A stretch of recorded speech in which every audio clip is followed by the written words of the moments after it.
Hello বন্ধুরা, আজকে আমরা ডব্লিউবিসিএস এর হিস্ট্রির যে পার্ট সিরিজ আমরা চালু করেছিলাম সেই সিরিজের আজকে একটা নতুন পার্ট শুরু করছি। ঠিক আছে, তো আজকের ভিডিওটা দেখো এবং যদি ভালো লাগে অবশ্যই তোমরা আগের ভিডিও হিস্ট্রির যে আগের ভিডিওগুলো আছে সেগুলো দেখবে, তোমাদের অবশ্যই পরীক্ষাতে হেল্প হবে। ঠিক আছে, তো চলো শুরু করা যাক।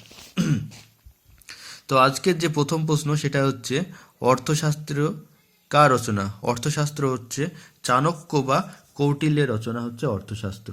ঠিক আছে, এরপরে নেক্সট ইন্ডিকা গ্রন্থের রচয়িতা কে? তো ইন্ডিকা গ্রন্থের রচয়িতা হচ্ছে মেগাস্থিনিস, কিংবা মেগাস্থিনিসের একটি রচিত গ্রন্থের নাম কি? ইন্ডিকা। নেক্সট শকাব্দ কে প্রচলন করে? শকাব্দ প্রচলন করে কনিষ্ক। খ্রিস্টাব্দ 78 খ্রিস্টাব্দ থেকে কনিষ্ক শকাব্দ চালু করে। এরপরে আসছে গুপ্তাব্দ কে চালু করে? শকাব্দ তো হলো, শকাব্দ চালু করে কনিষ্ক, সেরকম গুপ্তাব্দ চালু করে দ্বিতীয় চন্দ্রগুপ্ত।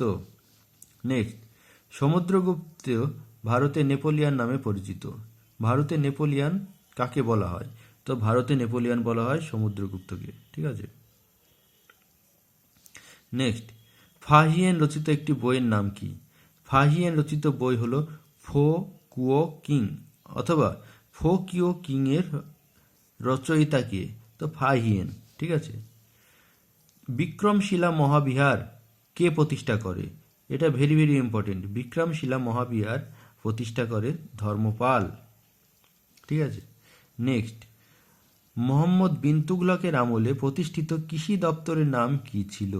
তো মোহাম্মদ বিন তুগলকের আমলে প্রতিষ্ঠিত কৃষি দপ্তরের নাম ছিল আমিরে কোহি। আমিরে কোহি। ঠিক আছে, মোহাম্মদ বিন তুগলক অনেকগুলো সমাজের যে উন্নতির জন্য অনেকগুলো পদক্ষেপ নিয়েছিল, কিন্তু সেগুলো তার বিপরীত হয়ে যায়। ঠিক আছে, সেই রকমই একটা ছিল কৃষি দপ্তর তৈরি করেছিল মোহাম্মদ বিন তুগলক, তার নাম ছিল আমিরে কোহি। তারপরে তারিক ই ফিরোজ শাহী গ্রন্থের লেখক কে? তো তারিক ই ফিরোজ শাহী গ্রন্থের লেখক হচ্ছে জিয়াউদ্দিন বারনী। জিয়াউদ্দিন বারনী হচ্ছে তারিক ই ফিরোজ শাহী গ্রন্থের লেখক। সুফি আন্দোলনের উল্লেখযোগ্য কয়েকজন সুফি এবং ভক্তি। ঠিক আছে, এই দুটি সমাজ সংস্কারক আন্দোলন হয়েছিল। তো সুফি আন্দোলনের দুজন নেতা হচ্ছে মঈনুদ্দিন চিশতি এবং নিজামুদ্দিন আউলিয়া। তোমাদের প্রশ্ন আসে এরকম যে মঈনুদ্দিন চিশতি কোন আন্দোলনের সঙ্গে যুক্ত বা কোন ধর্ম সংস্কারের সঙ্গে যুক্ত, সুফি আর ভক্তি? তো তোমাদের এটা জেনে রাখতে হবে যে সুফি আন্দোলনের একজন নেতা বা সন্ত হচ্ছে মঈনুদ্দিন চিশতি এবং নিজামুদ্দিন আউলিয়া। ঠিক আছে, এরপরে যেটা আছে সেটা হচ্ছে শ্রী চৈতন্য ও নানক হলো ভক্তি আন্দোলনের দুজন নেতা। ঠিক আছে, এই তো ভক্তি আন্দোলনের নেতা হচ্ছে শ্রী চৈতন্য এবং গুরু নানক। শিখ গুরু নানক হচ্ছে ভক্তি আন্দোলনের নেতা বা ধর্ম সংস্কারক। তারপরে প্রথম বাংলা দখল করে কে? এই তো প্রথম বাংলা দখল করে ইখতিয়ার উদ্দিন মোহাম্মদ বিন বখতিয়ার খলজি। ঠিক আছে, ইখতিয়ার উদ্দিন মোহাম্মদ বিন বখতিয়ার খলজি। ইনি ছিলেন মোহাম্মদ ঘুরির একজন বিশ্বস্ত সেনাপতি।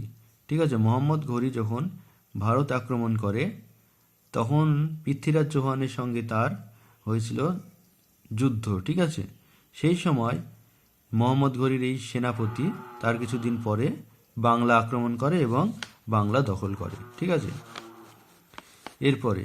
এরপরে যেটা আসছে আলাউদ্দিন খলজির বিশ্বস্ত সেনাপতি কে ছিল? আলাউদ্দিন খলজির বিশ্বস্ত সেনাপতি ছিল মালিক কাফুর। মালিক কাফুর ছিল আলাউদ্দিন খলজির বিশ্বস্ত সেনাপতি। দক্ষিণ ভারত যখন অভিযান করে তখন আলাউদ্দিন খলজি এই মালিক কাফুরকে নেতৃত্ব দান করেছিল দক্ষিণ ভারত অভিযানের জন্য, এবং মালিক কাফুর পুরো দক্ষিণ ভারতের অনেকটাই দখল করেছিল এবং ধনসম্পদ লুট করে নিয়ে এসেছিল। ঠিক আছে, এরপরে আসছে চৈতন্যদেবের সময় বাংলার শাসক কে ছিল? এটা ভেরি ভেরি ইম্পর্টেন্ট এবং ডব্লিউবিসিএস পরীক্ষায় প্রায়ই এসে থাকে যে চৈতন্যদেবের সমসাময়িক বাংলার শাসক কে? তো সেটা হচ্ছে হুসেন শাহ। হুসেন শাহ হচ্ছে চৈতন্যদেবের সময়কার অর্থাৎ সমসাময়িক বাংলার শাসক। তারপরে তবকাত ই নাসিরি গ্রন্থের লেখক কে? তো তো তাবকাত ই নাসিরি গ্রন্থের লেখক হচ্ছে মিনহাজ উল সিরাজ। মিনহাজ উল সিরাজ হচ্ছে তাবকাত ই নাসিরি গ্রন্থের লেখক। তারপরে ইক্তা প্রথার প্রবর্তন কে করে? তো ইক্তা প্রথা প্রবর্তিত হয়েছিল যখন ইলতুৎমিশ যখন দিল্লির সুলতান, তখন তিনি ইক্তা প্রথা প্রবর্তন করেছিলেন। এরপরে সর্বরাজচ্ছেত্তা উপাধি ধারণ কে করে? তো সমুদ্রগুপ্ত।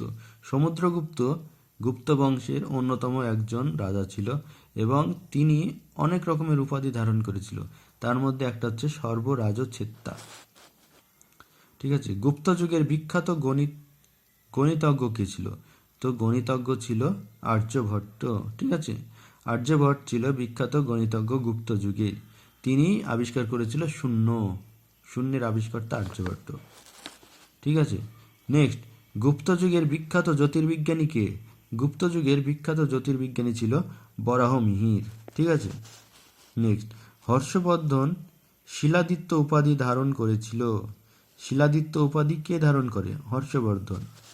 তারপরে আইহল শিলালিপি, আইহল প্রশস্তি বা আইহল শিলালিপি কার তৈরি বা কার রচনা? তো আইহল হচ্ছে রবি কীর্তির রচনা। ঠিক আছে, আইহল শিলালিপি। এরপরে যে প্রশ্নটা আছে সেটা হচ্ছে অশোক কবে সিংহাসনে বসে? অশোক সিংহাসনে বসে 273 খ্রিস্টপূর্বাব্দে। 273 খ্রিস্টপূর্বাব্দে অশোক সিংহাসনে বসে। অশোকের আগে যে সিংহাসনে ছিল তিনি হলেন বিন্দুসার। ঠিক আছে, বিন্দুসারের পরে অশোক। এরপরে হচ্ছে হর্ষচরিত গ্রন্থের রচয়িতা কি? তো হর্ষচরিত গ্রন্থের রচয়িতা হলো বাণভট্ট। ঠিক আছে। তো আশা করি আজকের যে হিস্ট্রির যে ছোট ছোট কোশ্চেনগুলো দিলাম বা আলোচনা করলাম সেগুলো তোমাদের সামনের যে ডব্লিউবিসিএস পরীক্ষা আছে তাতেও ভেরি ভেরি ইম্পর্টেন্ট, এবং অন্যান্য যেসব পরীক্ষা তোমরা আগামী দিনে দিবে তাতেও খুব খুব ইম্পর্টেন্ট। তো আশা করি তোমাদের আজকের ভিডিওটা ভালো লেগেছে। যদি ভালো লাগে অবশ্যই লাইক, কমেন্ট এবং শেয়ার করো। আর নতুন কেউ থেকে থাকলে অবশ্যই সাবস্ক্রাইব করো। আর যদি তোমাদের এই ভিডিও ভালো লাগে তো তোমরা আমার এই হিস্ট্রির উপরে অন্যান্য ভিডিও আছে সেগুলো দেখতে পারো। আর তাছাড়াও আমি ম্যাথের উপর অনেক ভিডিও দিয়েছি, সেগুলো তোমাদের অনেক হেল্প করবে। ধন্যবাদ। আজকের মতো এতটুকুই।